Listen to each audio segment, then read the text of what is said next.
Soy Eugenia Macías, del área de curaduría del Museo de Arte Moderno, y voy a hablar sobre la exposición de revisión de Héctor García, fotoperiodista.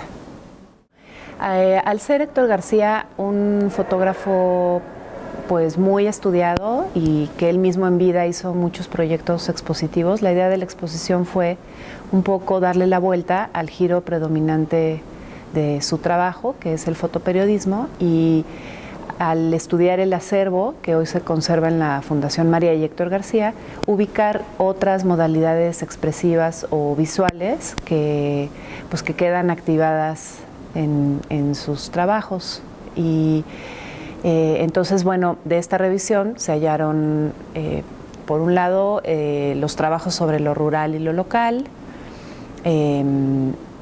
que tiene que ver con una colaboración que hizo con Fernando Benítez a finales de la década de los 60, de una investigación de gran escala que se llamó Los Indios de México, pero también otros viajes a otras comunidades.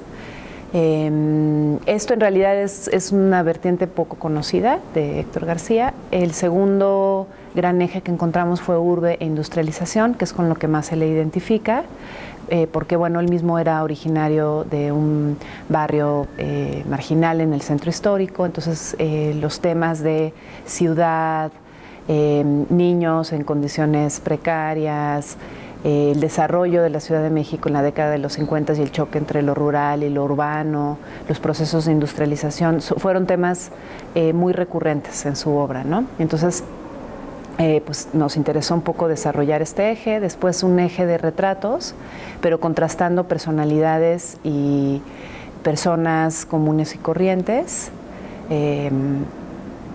Después un eje que ese sí es eminentemente fotoperiodístico, porque son los trabajos por los que le dieron a él los 3 premios nacionales de periodismo.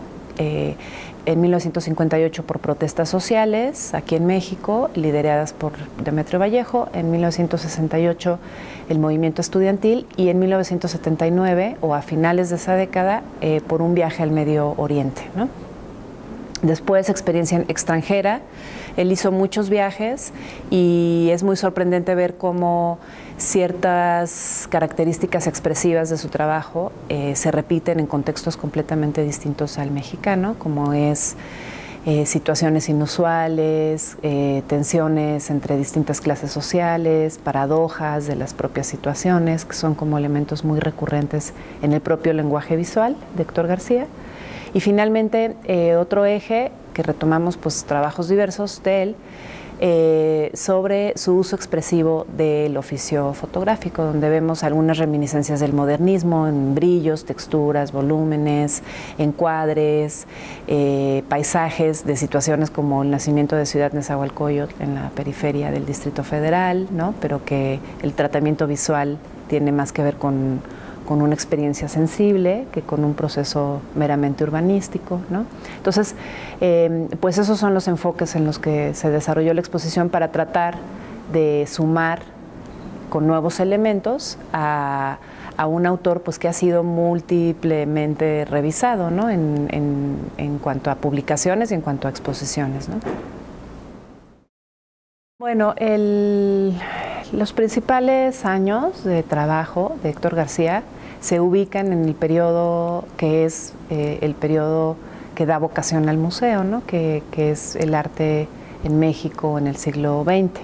Y aunque el eje predominante en Héctor García es fotoperiodismo, finalmente el auge de los reporteros gráficos pues es un proceso fundamental en la historia de la fotografía en México en el siglo XX, ¿no? Entonces, esas serían las vinculaciones que tendría una exposición como esta. Por otra parte, en la exposición se refleja, Héctor García también fue como cronista de las actividades de muchos de los artistas emblemáticos del arte en México, ¿no? En el siglo XX. Entonces, pues hay múltiples estudios de artistas como Siqueiros, Rivera, Doctorat, actores como Tintán, Alberto Gironella, su vínculo con este artista y los proyectos que plantearon juntos, ¿no? O sea, al final, aún como fotoperiodista, en su obra se refleja pues, parte de la actividad del arte en México, ¿no? En el siglo XX. Bueno, por un lado, siempre creo yo que el público es como un actor o un interlocutor que está ahí, ¿no? Todo el tiempo. Entonces, por un lado, esta idea de ofrecer como otra lectura que sumara a las muchas lecturas que ha habido de Héctor García, está teniendo en consideración pues la idea de hacer una oferta expositiva distinta, ¿no? al público del museo.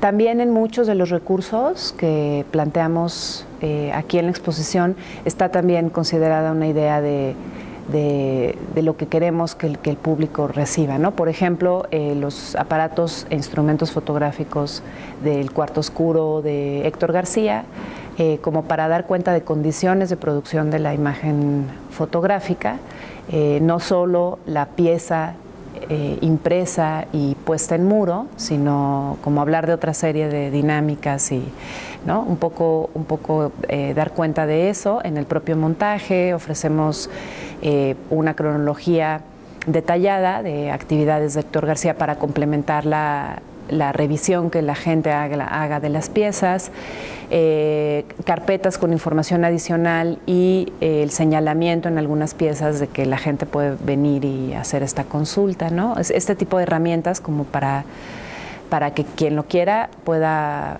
profundizar más, ¿no? En primera instancia fue un proyecto que planteó la Coordinación Nacional de Artes Plásticas, o sea, en la idea de abrir un espacio en la programación de este museo para este fotógrafo, lo cual es adecuado por pues, la envergadura del trabajo de Héctor García como cronista de un siglo, las características expresivas fotográficas de su obra. Y es como actualizar también una lectura que el propio museo ya había dado del fotógrafo, ¿no? Con él en vida, él expuso hacia 1998, había sido la última muestra del fotógrafo, ¿no? Entonces, pues fue actualizar esa revisión, ¿no? Que en ese entonces había habido aquí en el museo.